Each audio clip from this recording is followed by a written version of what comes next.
भाइयों का संपत्ति विवाद। सेठ के दो बेटों में संपत्ति और जमीन के बंटवारे को लेकर झगड़ा चल रहा था। एक और मकान को लेकर विवाद गहराता जा रहा था। एक दिन दोनों भाई इस कदर लड़ रहे थे मानो किसी भी क्षण एक दूसरे को मारने को तैयार हो। सेठ ने जब उन्हें इस तरह देखा तो खूब जोर से हंसे। अपने पिता को इस तरह हंसता देख दोनों भाई लड़ाई भूल गए और पिता से हंसने का कारण पूछा।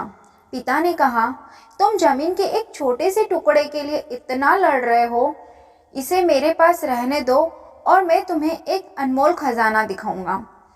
लेकिन एक शर्त है, अगर तुम लड़ते रहो तो मैं तुम दोनों को खजाने तक नहीं ले जाऊंगा और हम नियति के पास पहुंचकर भी वापस आ जाएंगे।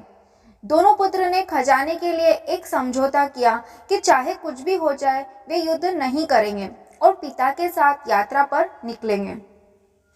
दोनों बेटे घर से निकलकर पिता के साथ बस में सवार हो गए। करीब 10 घंटे का सफर तय करके वे एक गांव पहुंचे।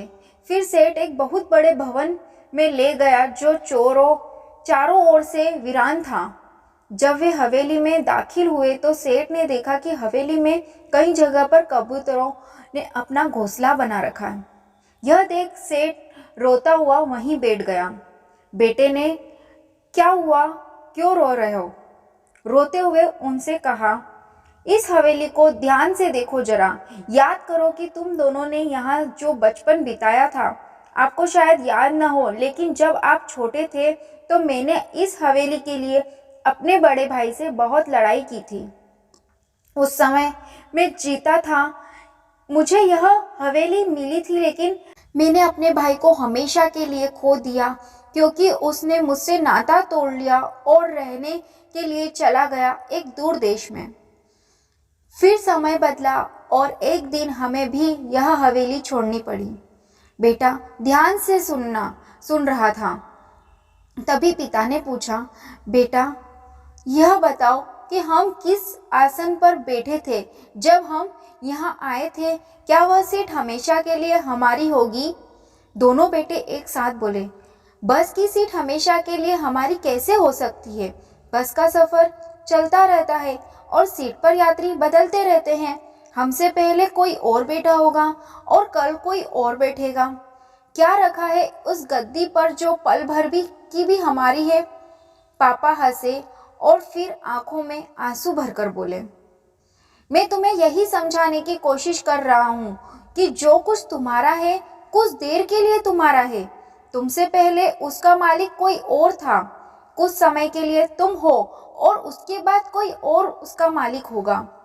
मेरे प्यारे बेटों, बस एक बात का ध्यान रखना कि इस थोड़े से समय के स्वामित्व के लिए आप अपने अनमोल रिश्तों की कुर्बानी न दें। यदि जीवन में धन का प्रलोभन आए तो उस समय इस हवेली का याद रखना ऐसी जगहों पर भी एक दिन कबूतर अपना घोंसला बनाते हैं। बस कि वो सीट याद रखो जिसके पैसेंजर रोज बदलते रहते हैं।